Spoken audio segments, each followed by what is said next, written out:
Hello everyone, good morning.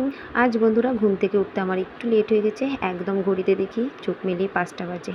আজ alarm বেজেছে কখন সেটাও বুঝতে পারিনি। রাতে কাল তাড়াতাড়ি ঘুমিয়ে গিয়েছিলাম। তো সৃজার বাবা ফোন করেছে, কটার সময় ফোন করেছে, কতবার ফোন করেছে আমি কিছুই বলতে পারছি না। এতটুকু মনে আছে যে ঘুমের ঘুরে ওর সাথে কী কথা বলেছি সেটাও মনে করতে পারছি না।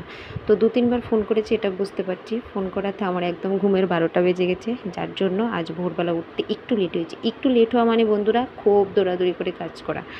ভোরবেলা যখন চোখ মেলেই দেখছি 5টা বাজে, মানে আমার একদম মাথা কাজ করছে না যে আমি এখন কিভাবে কাজ করব, এত দৌড়াদৌড়ি করে কাজ করতে হবে। যাই হোক, কাজ সব কমপ্লিট করে নিয়েছি। আশিপাশি কাজ শেষ করে পুজো দিয়ে মেয়েকে খাইয়ে দিয়ে কিন্তু এখন ওকে নিয়ে স্কুলে যাচ্ছি। আর বন্ধুরা একটু তাড়াতাড়ি যদি না বেরোই না, রাস্তায় এত জ্যাম পড়ে যায়, যেহেতু দুটো স্কুল পাশাপাশি সে কারণে গ্যাদারিংটা একটু বেশি হয়ে যায়। আজ 3-4 মিনিট আগে এসেছিলাম বলে মানে খুব তাড়াতাড়ি ওকে স্কুলে পৌঁছে দিতে পেরেছি। তারপর দেখো ওকে স্কুলে দিয়ে এখন কিন্তু রুমে চলে এসেছি। আমি কিন্তু বন্ধুরা আবার নারকেল, মুড়ি, গুড় এগুলি মাখা খেতে খুব পছন্দ করি। তোমরা কে কে আছো আমার মতো? আমি তো চা খেতে পছন্দ করি না। তো সেই কারণে আমি মানে এই মুড়ি দিয়ে, নারকেল দিয়ে, চিনি দিয়ে বা গুড় দিয়ে খেতে আমার খুব পছন্দ, খুব ভালো লাগে। চলো টিফিন খাওয়া শেষ করি, কিন্তু রান্নাও প্রায় মোটামুটি চলছে, ভাত হয়ে গেছে।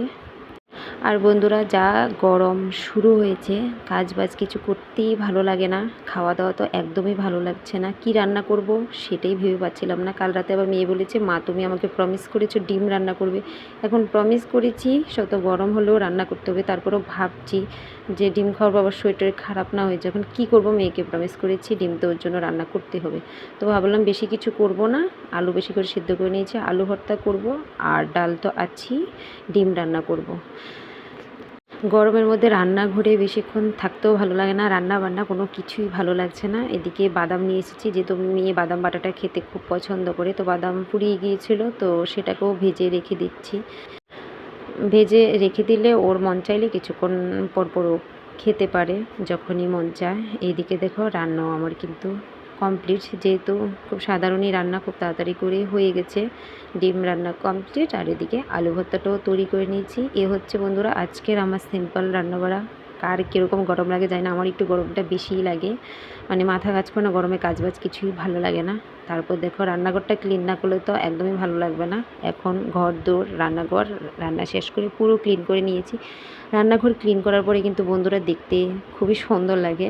আমি ভিডিও করছি বলে এখন আমি প্রতিদিনই কিন্তু পরিষ্কার করে কিছুক্ষণ দাঁড়িয়ে দেখি যে আর কোথায় কি মানে আছে কি অগোছালো, পরিষ্কার করতে হবে। আমার খুব ভালো লাগে গুছিয়ে রাখতে প্রত্যেকটা জায়গার জিনিস জায়গাতে।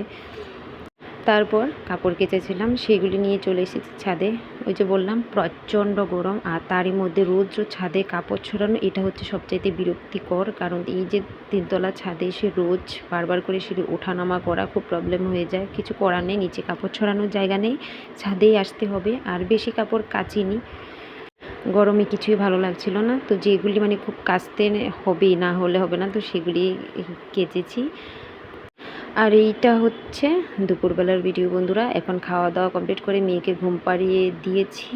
আর আমি এখন ওই যে রোজকার অভ্যেসটা, আমার দুপুরবেলা একটু আচার খেতেও হবে। আর এই আচারটা আমার মা বানিয়ে দিয়েছে আমাকে। প্রতি বছরই কিন্তু আমার মা আমাকে আচার বানিয়ে পাঠায়, কারণ বড়ের আচারটা না খেলে আমার নাই হয়। আমার এটা খুব প্রিয়, মানে বড়ের সিজন আসলে আগেই মাকে ফোন করে বলে যে বড় এনে আমার জন্য তুমি মা আচার বানিয়ে রাখবে। কিন্তু বাড়ি থেকে আসার সময় বয়মটা পর্যন্ত নিয়ে চলে এসেছি, খেয়ে এটা আবার মাকে খালি করে সুন্দর করে ওয়াশ করে দিয়ে দেবো। এই দেখো দুপুরবেলা কারেন্ট চলে গেছে, কারণ মেয়ে ঘুম থেকে উঠে যাবে, যেহেতু শোবার সময়টাই পায়ও 1.5 ঘন্টা, এই জন্য ওকে বসে বসে হাওয়া দিচ্ছি আর সাথে বসে আমি এই বড়ের আচার খাচ্ছি।